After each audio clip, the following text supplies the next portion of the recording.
Hello, beautiful people. Good morning, good afternoon, good evening, wherever you are in the world. Thank you so much for coming back to my video today. My name is Valerie and I'm currently a Ghanaian living in Ontario, Canada. And on this channel, I discuss everything faith, lifestyle, and immigration.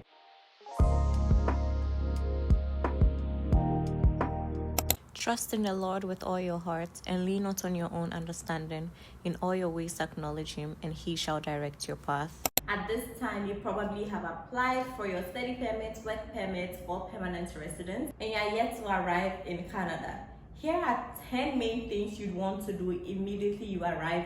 If you're coming as a student or a worker, you want to make sure that your study permit or your work permit are printed for you at the airport. The immigration officers would grant you this study permit or the work permit. It's just a piece of paper with your information and your approval to study or work in Canada. If nobody comes up to you to give it to you, you follow up to make sure it is printed for you. Another thing you also want to be very sure of is that all the information or credentials in there are right. So if your name is not spelled properly, maybe you were even coming in to do a co-op program, which is an internship with your studies, and it doesn't state on there that you have a co-op permit or a work permit, please make sure that these two documents are printed out for you. The second thing is your social insurance number, also popularly called the SIN number. This is a 9-digit identifier that you need to be able to work in Canada or access government programs or benefits. You can have it in two forms. So you can have a digital copy or a paper copy format. At the airport, you can actually register for your SIN number if you arrive within the operating hours.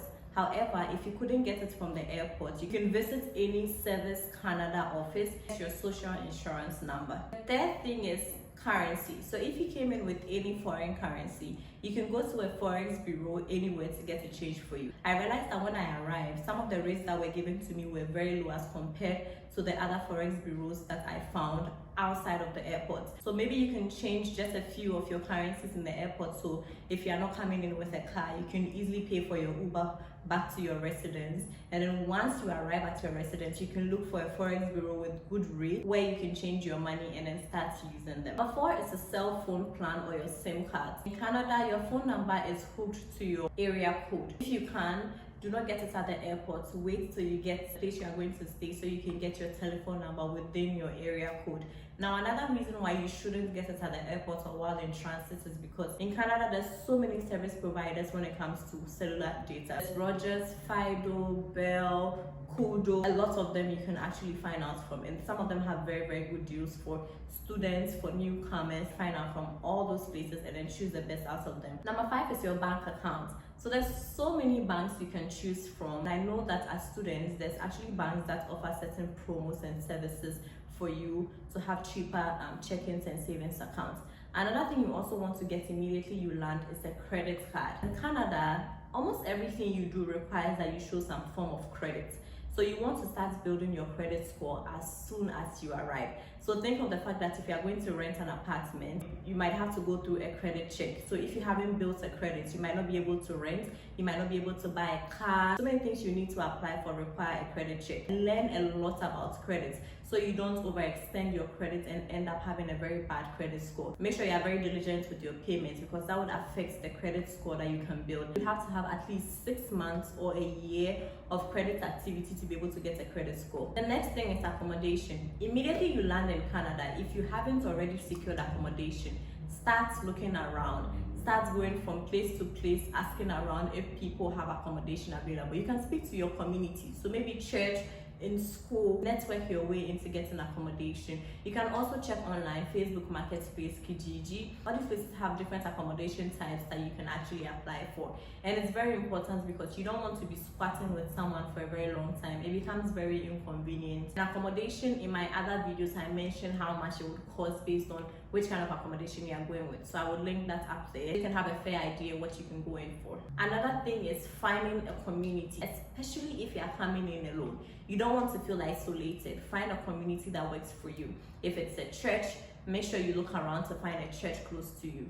You don't want to be staying alone all the time. It gets very boring. It's not fun, right? Even in school, try to join clubs, associations, try to go for those activities, networking activities, just to make sure that you're in a community and you're experiencing Canada a little bit better than if you were all alone in one place and not having any form of interactions around you. When you come to Canada, try to shop very early for winter coats. Especially if you are coming in a time where it's not yet winter. You find out that when it's not in the season you are shopping for, it's a bit cheaper. So for example, if you shop for summer clothes in winter, it's more affordable as compared to if you shop for summer clothes in summer.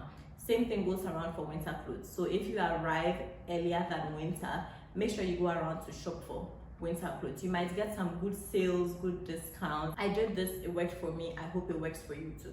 The next thing I'll talk about is job search, career seminars. So when you come immediately to Canada, you want to get some part-time, whatever lifestyle it is you want to support, you can actually start applying for jobs on the regular side. So amp up your LinkedIn, amp up your Indeed, and start searching for jobs from those places. If you're coming in with a work permit, maybe you've secured a job already, but you want to get a better job. You can also attend job fairs or seminars. Those things are very good places to meet professionals who are in the same space as you, who are the same mindset as you, and also build your connections through your network. Your network is your net worth, right? Because your next salary, your next promotion, your next big deal could be coming from somebody you just met at a seminar. You can find some of them on LinkedIn sometimes for the industries you want to work with. Networking is extremely important. I remember the first full-time job I got for my internship, it was actually through networking. I went for an event and met a recruiter there, and it spiraled from there and ended up in my first role.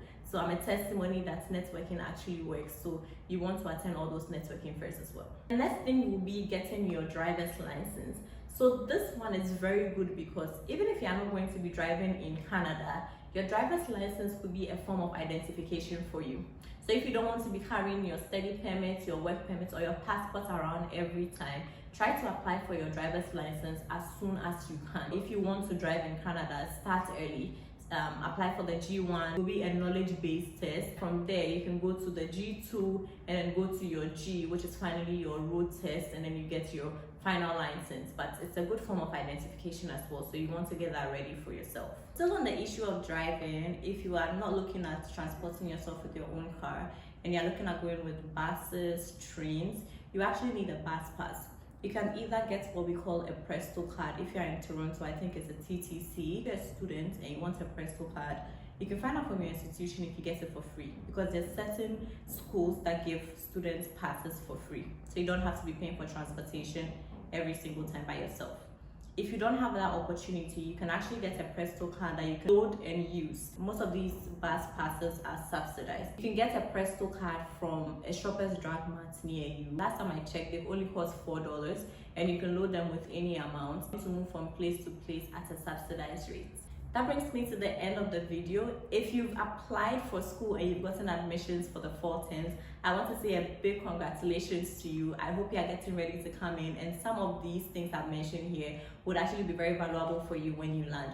For those of you who have landed already, I hope you're enjoying your time as well. And for those who are still applying and haven't gotten in, don't lose faith at all. I hope you keep applying, and I pray that may the good Lord have favor and mercy shine upon you so that you get your applications in on time as well. Thank you so much for watching till the end of my video. I'm super grateful for you. Don't forget to share this video with your other friends who might benefit from this travel information that I usually give. Like the video so YouTube knows that you like these kind of videos and you can be recommended more. Comment down below whatever it is you want me to hit on in my next or in my coming videos. And finally, don't forget to subscribe so that every single time I post a video, you are notified and we can grow together. See you in my next videos. Bye.